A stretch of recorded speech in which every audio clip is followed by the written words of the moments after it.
큐. 안녕히 주무셨습니까? 오늘도 어제 이어서 시대의 소망 제42장 소제목은 제목은 유전입니다. 소제목은 사람의 계명입니다. 마태복음 15장 9절의 말씀을 읽습니다. 사람의 계명으로 교훈을 삼아 가르치니 나를 헛되이 경배하는도다. 이 일이 일어난 장소는 갈릴리 가버나움입니다. 이 가버나움은 갈릴리에서 예수님의 전도의 본거지라고 할 수가 있죠. 시간적으로는 AD 30년의 세 번째 유월절 직전에 일어난 그런 사건이죠. 이 유대 지도자들이 이 갈릴리 지방에 대해서 굉장히 긴장을 하고 있었습니다. 왜 그런가 하면 예수님의 12 제자들이 나가서 각 지역에 다니면서 전도를 바로 하고 돌아온 직후예요. 그래서 이 갈릴리에 자기들의 교권이 무너지는 것을 인식을 하게 되는 것입니다. 그래서 그들의 마음 가운데 시기심이 일어났어요. 그래서 그들이 정탐꾼을 갈릴리로 파견했습니다. 예수님에 대한 참속거리를 수집하기 위해서 보낸 것이죠. 그들이 예수께 항의하는 근거는 뭔가 하면 그 장로들이 가리키는 유전적인 교훈을 예수님이 무시했다고 하는 것입니다. 이 바리새인들은 자기들이 가리킨 유전이 하나님께서 시내산에서 명하신 계명과 이렇게 상충이 될 때 그들은 언제나 랍비 교훈을 선택을 했습니다. 하나님의 율법을 무시하고 그들의 랍비가 가리킨 그것을 선택을 했어요. 오늘 말씀의 첫째는 서기관들과 바리새인들은 하나님의 말씀보다 유전을 더 중요시했다. 유전이라고 하는 것은 이 장로나 이런 사람들이 가르치며 오랫동안 내려오는 것을 유전이라고 해요.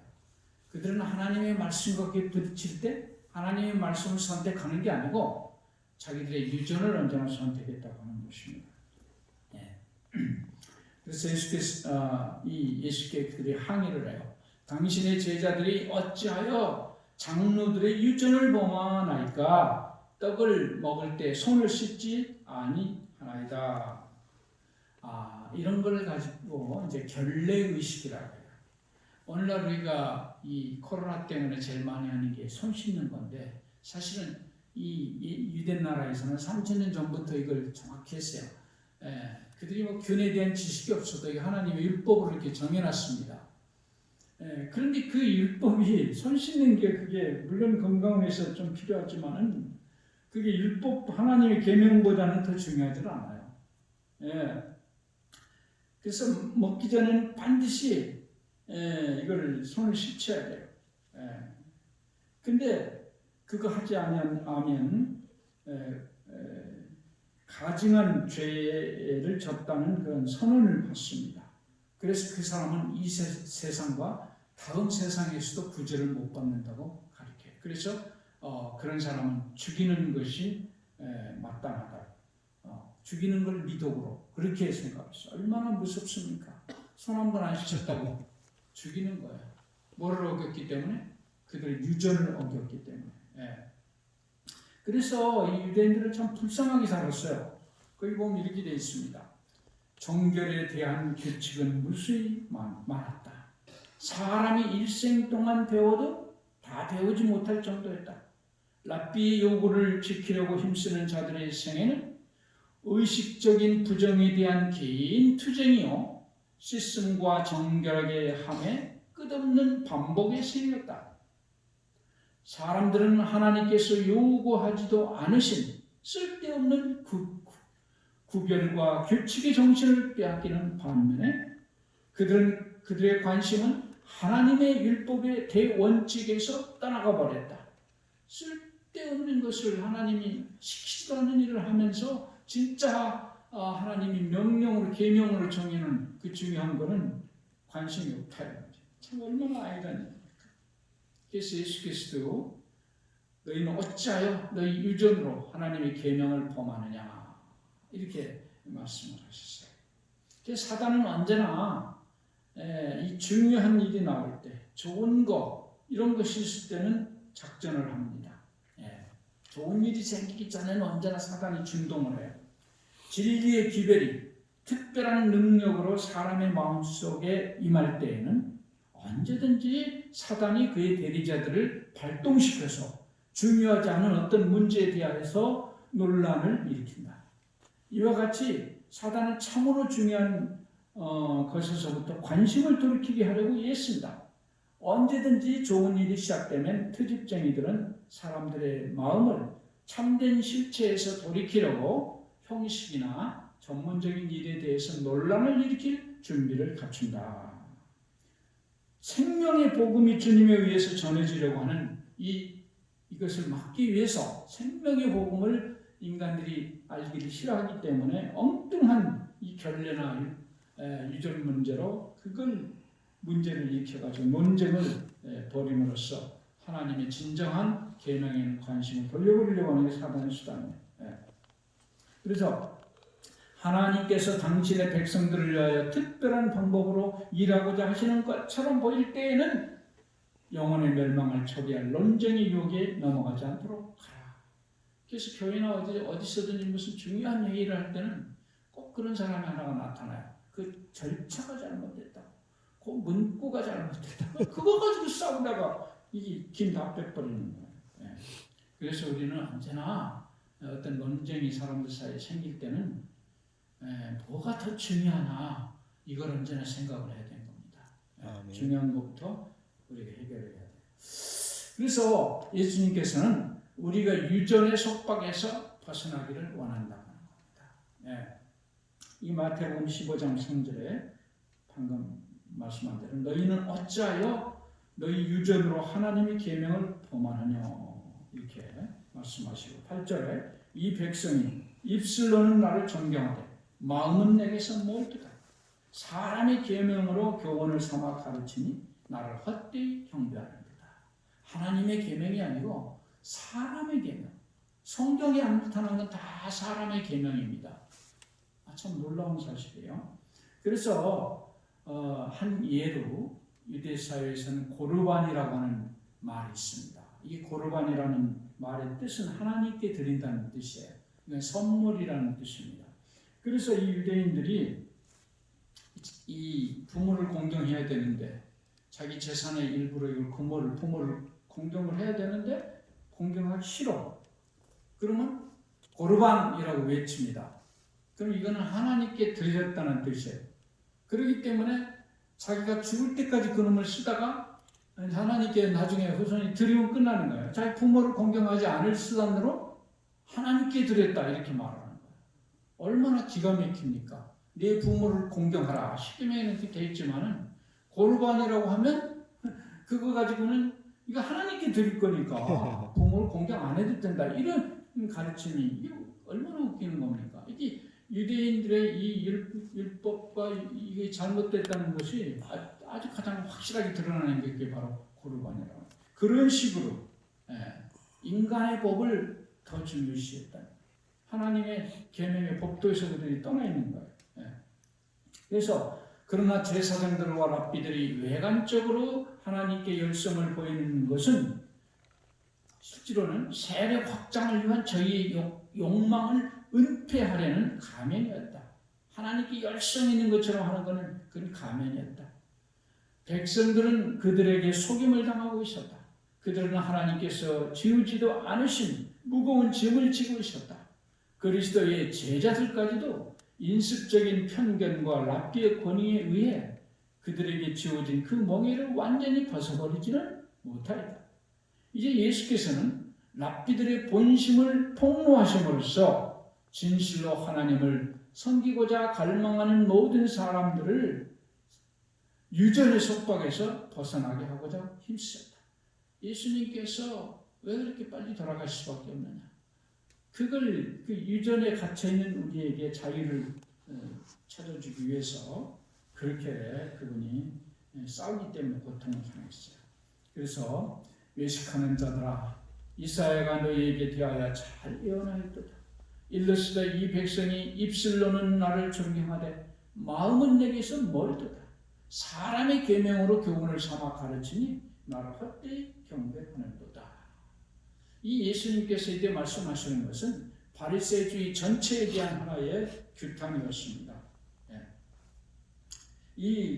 그들은 하나님의 명령보다 그들 자신을 더 높임으로써 자신을 하나님보다 더 높인다고 하는 선언을 예수님으로부터 받을 수밖에 없었어요.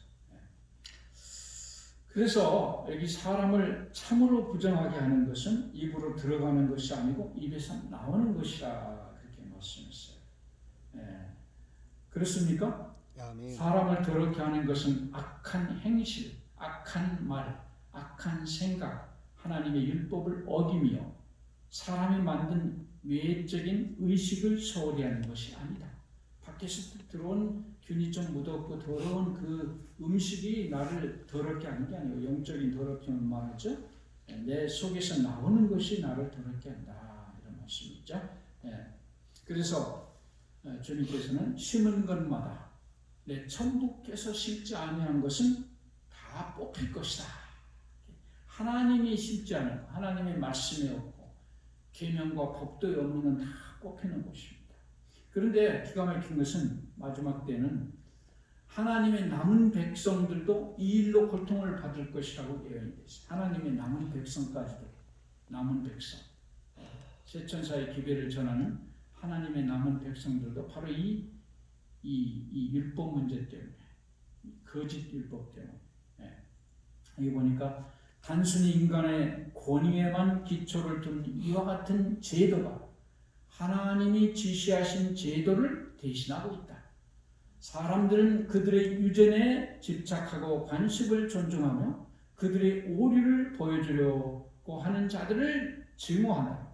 하나님의 계명과 예수의 믿음의 주의를 환기시키라는 분부를 받고 있는 이때에 우리는 그리스도의 시대에 나타났던 것과 똑같은 증오심을 본다. 하나님의 남은 백성들에 대하여 용이 여자에게 분노하여 돌아가서 그 여자의 남은 자손 곧 하나님의 계명을 지키며 예수의 증거를 가진 자들로 더불어 싸우려고 한다고 기록되어 있다. 오늘날 시대에도 옛날 바리새주의가 참 당신의 말씀을 순종하는 자들을 핍박한 것과 똑같은 일이 지금도 발생하고 있다는 거예요. 이 사단이가 가장 싫어하는 것은 하나님의 백성이 십계명이나 계명을 온전히 준수하는 것을 가장 싫어합니다. 그래서 그들을 율법주의자라고 이렇게 팻말을 붙였어요. 율법을 지키는 사람은 율법주의자가 아니에요. 율법 지켜서 구원 얻으려고 생각하는 사람이 율법주의자입니다. 그런데 율법 지키는 사람을 다 뭐라고 해버려요? 그리고 율법주의자라고 말해요. 그리고 자기들은 율법에서 벗어나서 자유를 얻었다고 그렇게 말합니다. 그리고 율법을 지키는 자들을 율법의 속박에서 벗어나지 못한 불쌍한 자들이라고 그렇게 말해요. 그렇게 하면서 자기들 율법을 범하는 것을 아무런 가책을 느끼지 않습니다. 그들은 이 집 밖에 있는 이 담이 있잖아요. 울타리를 어떻게 생각하는가? 그 사람들을 가둬놓으려고 속박하려고 울타리 만들어 놓은 거예요. 여러분 집에 울타리가 집안 사람을 속박하기 위해서 있어요? 보호하기 위해서 있어요? 보호하기 위해서. 이걸 거꾸로 얘기하는 거예요. 여러분 이 십계명이나 율법은 하나님이 뭐라고 그러는 거? 울타리라고 그랬어요. 여러분 살인하지 말라. 이것이 나를 지켜줍니까? 나를 속박합니까? 이 계명이. 아이고 살인하고 싶어 죽겠는데 아이고 속박하네 이거 율법이. 살인하지 말래. 아이고 도둑질하고 싶어 죽겠는데 도둑질하지 말래. 아이고 자유가 없어 나는. 이렇게 생각합니까? 아니요. 이게 좀 이상한 논리예요. 그래서 진정으로 거듭난 사람은 율법의 본질이 바로 사랑이에요. 예수 그리스도의 사랑을 받아들여서 거듭난 사람은 예수의 사랑의 원칙이 마음속에 작동합니다. 아멘. 그게 새 생명이에요. 그래서 율법을 율법이 속박을 주는 게 아니고 그 본성이 율법과 같아지기 때문에 그걸 지켜야 자연스럽습니다. 아멘.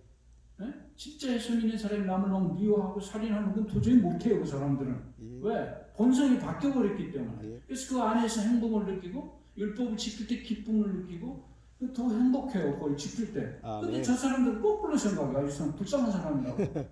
율법에 갇혀가지고 저렇게 벗어나지 못한다고.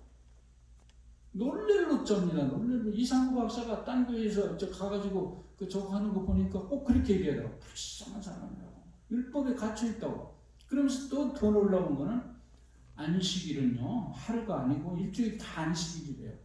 그 굉장히 안식일 잘 지키는 가족은 사단이가 쓰는 최후의 수단입니다. 뭐 다른 진짜 안식일을 가치없게 만들어 보려고 그렇게 하는 수단이에요. 이게 참 놀랄 노점이다.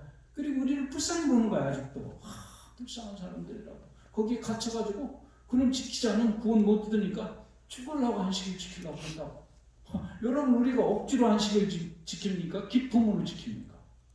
기쁨으로 지킵니까? 이게 사단이가 옛날에 랍비들을 통해서 예수님을 핍박했던 거랑 똑같이 하는 거예요. 이게 이렇게 돼 있잖아요. 네. 그래서 이 남은 백성의 특징이 뭔가 하면은 계시록 14장 12절에 성도들의 인내가 여기 있나니 저희는 하나님의 계명과 예수 믿음을 지키는 자녀라. 세 천사의 기별절 끄트머리 이 말이 나와요. 이 세 천사의 기별을 전하는 남문물의 특징이 중요한 게 하나님의 계명 지키고 예수 믿음을 지키고 예수 믿음으로 구원받고 하나님의 또 계명이 여기 그래서 여기 들어있는 겁니다. 사단이가 그걸 싫어요. 이 그리스도의 명령은 여기 뭐라고 그랬어요? 그러나 심은 것마다 내 천부께서 심으시지 않은 것은 뽑힐 것이다. 하나님께서는 소위 교부들의 권위 대신에 천지의 주 되시는 영원하신 아버지의 말씀을 받으라고 우리에게 명령하신다. 인간의 권위, 교회의 관습 혹은 조상들의 유전을 받아들인 자들은 다 그리스도께서 사람의 계명으로 교훈을 삼아 가르치니 나를 헛되이 경배하는도다 라고 하신 말씀에 내포된 경고에 유의하도록 하라. 여러분 주일 중 첫날 지키란 말이 성경에 하나라도 나왔어요? 없어요. 그게 사람의 계명이라는 겁니다. 그걸 범하면서 십계명의 가장 중요한 넷째 계명을 범하는 거예요. 여기 1453년 콘스탄티노플이 포위가 됐어요. 이 회계도들에게. 이거는 굉장히 기독교 역사에서 중요한 사건입니다. 그 당시 로마보다 오히려 콘스탄티노플이 사실은 기독교의 중심 세력이 거기였습니다. 그래서 앞으로 그때 이후에 이 기독교 역사가 바뀌는 아주 중요한 그 순간이었어요. 그래서 모든 사람들이 이 방어를 해야 되는데 이 천주교의 사제들이 전부 회의하느라고 이 전쟁통에 하나도 나와보지도 않았어요. 지도자들이. 뭘 회의했느냐? 그때 그 건물을 하나 짓는데 성모 마리아를 이렇게 하나 상을 만드는데 눈의 색깔을 가지고 무슨 색깔로 페인트를 칠해야 될 거냐? 그걸 토론하고 있는 거예요. 하얀색이냐, 노란색이냐. 그 다음에 천사는 남자냐, 여자냐. 그거 갖고. 그 다음에 또 하나가 있었어요. 성수. 이게 기도하면 거룩하게 이렇게 구분된다고 하는 그 신부들이 마시는 성수인데 거기에 파리가 한 마리 떨어져서 빠져 죽었어요. 그래서 그거 갖고 싸우는 거. 이게 파리가 빠졌기 때문에 성수가 오염된 거냐? 아니면 파리가 성화된 거냐? 이게 도대체 어떻게 되는 거냐? 그놈 갖고 싸우느라고 전쟁이 일어나는데 회의하고 있었어요. 이게 참 얼마나 웃기는 거예요. 사단이 가장 좋아하는 것이 외식이라는 거예요. 외식. 왜 그런가 하면 이 외식은 천국 가는 길을 막는 사단의 마지막 전술이 외식.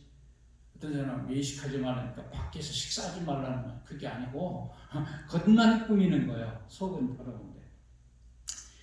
그래서 사단은 우리가 기도하는 것과 심지어요 성경 읽는 것과 교회에서 봉사하는 것, 그것 가지고도 우리를 시험합니다. 그것과 우리 속여요. 근데 그거 가지고 우리를 막을 수 없을 때는 바로 우리 기도하는 걸 못 막고 교회 가는 거 못 막고 아주 봉사하는 것을 막을 수 없을 때는 외식하도록 만들어버려요. 그래서 기도도 외식으로 하게 해요. 쓸데없이 길게 하고 미사역을 사용하게 하고 성경을 남은 읽는 것도 외식으로 다른 사람 보게 이렇게 보는 나 이렇게 성경 많이 읽는다 그걸 다 돼. 교회 출석도 외식으로 해요. 그 동기가 중요한데 남한테 보이려고 봉사도 외식으로 해요. 이걸 위선이라고 합니다. 겉은 언제나 좋은 것, 선한 것, 의로운 것을 추구하는 것 같은데 속은 전혀 그렇지 않습니다. 그래서 이 외식이 무서운 것은 남도 속이고 자기도 속여요. 자기가 속는 거예요. 자기가 스스로. 내가 이렇게 하니까 의롭다고 판단하는 거야. 자기를. 그래서 하늘 가는데 가장 문제가 되는 것이 바로 이 외식주의라고 하는 것입니다. 예수님께서 가장 강하게 저주하고 비판한 사람이 누군가 하면 외식주의자예요. 외식주의 바리새인들. 계속 마태복음 23장에 보면 한 장이 거의 다 외식하는 자에 대한 저주가 나옵니다. 이게 왜 그런가 하면 그들이 다른 사람보다 훨씬 더 악하거나 하는 일이 악하기 때문에 그런 게 아니에요. 왜 그런가? 사람이 외식에 사로잡히면 진실에 영원히 접근할 수 없게 되는 겁니다. 그래서 이 외식을 사단의 최고의 걸작이라고 하는 거예요. 그건 치명적이 거기 걸려버리면 절대로 하늘에 갈 수가 없어요. 사단이 최후에 쓰는 방법이 외식이라는 거예요. 그래서 마태복음 6.5절에 또 너희가 기도할 때에 외식한 자와 같이 되지 말라. 저희는 사람에게 보이려고 회당과 큰 거리 어귀에 서서 기도하기를 좋아하느니라. 내가 진실로 너희에게 이르노니 저희는 자기 상을 이미 받았느니라. 화 있을진저 외식하는 서기관들과 바리새인들이여 잔과 대접의 겉은 깨끗하게 하되 그 안에는 탐욕과 방탕으로 가득하게 하는도다. 그래서 이 외식하는 자들의 관점은 어떤 사람이 되느냐보다도 어떤 사람으로 보이느냐 그게 더 중요해요. 진정으로 행복하기보다는 어떻게 행복하게 보이기를 원하는 거예요. 선하게 되기보다는 선하게 보이는 것이 더 중요해요. 의로운 사람 되는 것보다는 의롭게 보이는 것이 더 중요해요. 그들은 율법은 싫어하지만 율법주의는 좋아해요. 그런데 재미있는 것은 이건 저에게도 해당되는 거예요. 이 위선자의 특징이 뭐냐? 남에게 대해서는 신랄하기만큼 비판적이지만은 자기에게 대해서는 너무나 관대합니다. 왜 그런가 하면은 그들의 시선이 언제나 밖을 향하고 있기 때문에 그래요. 자기 자신의 실체는 언제나 보지 않고 언제나 다른 사람만 보기 때문에 그렇습니다. 그렇기 때문에 우리 모든 인간은 이 위선적인 요소를 조금씩은 다 가지고 있어요. 이게 정도 문제인데, 그래서 우리는 그거에 넘어가면 절대로 이건 어려운 겁니다. 얼마 전에 미국 보스턴에서 대전도 집회가 열렸습니다. 아주 큰 교회에서. 그런데 그 주최 측에서는 그 시작하는 날에 기도를 누구를 시킬 거냐 하다가 이 보스턴 쪽에서 가장 명성이 높은 대학 교수, 학자를 거기다가 기도를 시키도록 그렇게 선정했어요. 근데 예상대로 그분이 기도를 하는데 보통 사람들은 사용하지 않는 아주 어려운 수식어를 사용해서 이 기도문을 아름답게 훌륭하게 낭독을 했습니다. 많은 사람들이 그 사람의 말솜씨를 찬양을 했습니다. 한 일간지에 이렇게 그때 났어요. 이 위대한 학자의 기도는 아마도 보스턴 시가 창설된 이래 청중에게 바쳐진 가장 웅변적이고 가장 지성적인 기도였다. 이렇게 평가할 만큼. 그러나 믿음 있는 신앙인들이 그 기도를 들었을 때는 그 기도 속에는 하나님이 계시지 않았다 하고 평가를 했습니다. 뭐가 중요합니까? 여기서 아름다운 문장이 중요하잖아요. 기도할 때는 진짜 하나님에게 하듯이 하세요. 무슨 이상한 어투를 사용할 필요가 없고 꼭 그냥 내가 대변 뭐 이상하게 얘기할 필요가 없어요. 진정한 마음으로 하나님께 진짜 하나님 앞에서 하듯이 그렇게 해야지. 어떻게 어투가 이상하면 건 안 되는 거예요. 그래서 여기 이 콜라인스라고 하는 이 소설가가 쓴 유명한 책이 있어요. 이게 가면 현상이라고 하는 책인데 이걸 가리켜서 사기꾼 증후군이라고 합니다. 자기 자신과 진실을 잃어버리는 현상이라는 겁니다. 이건 특히 지도자들 계급에 많다고 그랬어요. 의사, 변호사, 국회의원, 대기업의 중역 가운데 목사도 포함될지 몰라요. 70%가 이 병에 걸렸다는 겁니다. 사실 아무것도 못하면서 하는 척하고 아는 것이 없으면서도 대단히 아는 것처럼 하고 알고 보면 이렇다 아무것도 없고 부끄러기 짝이 없으면서도 대단한 존재인 것처럼 남의 것, 남의 돈, 남의 지식을 가지고 내 것이냐 착각하고 있는 가면이라는 것입니다. 그래서 이 프로이드라고 하는 정신학자는 이런 사람은 히포크라트 위선자라고 말한다. 이렇게 거짓된 내가 있는 한 진실하지 못하고 진실하지 못하는 한 누구를 사랑할 수도 없고 사랑받을 수도 없고 가장 심각한 것은 이 땅에서는 결코 행복할 수가 없다고 하는 것입니다. 그래서 가장 예수님께서 심한 저주를 저주한 것이 위선입니다. 이것은 훌륭한 사람일수록 그게 잘 나타나기 쉬워요. 그래서 이 지도자들이 정말 조심해야 될 것이 위선입니다. 그들이 거기 빠지고 싶어서 빠진 게 아니에요. 정말로 겸손하게 자신을 하나님 앞에 내적인 자기를 해마다 살피는 일을 등한히 할 때는 꼭 그렇게 됩니다. 우리가 밖을 보는 것보다 오늘도 내 자신을 더 깊이 살피고 절대로 위선에 빠지지 않도록 기도하고 자신을 낮추시는 여러분과 제가 되기를 바라면서 말씀을 마치겠습니다. 기도하겠습니다. 하나님 아버지, 오늘도 주께서 우리에게 단잠을 깨워주시고 또 주님 앞에 나와서 주의 말씀을 통해서 오늘날 우리가 무엇을 고쳐야 할지를 배울 수 있도록 해주시니 감사합니다. 2000년 전에 예수님의 말씀이 오늘도 우리에게 퍼지고 있습니다. 대접의 겉을 깨끗하게 할 것이 아니고 대접의 속을 깨끗하게 하는 우리가 되도록 도와 주시옵소서. 위선의 가식에 빠지지 않는 저희가 되도록 주님이여 도와 주시기를 간구합니다.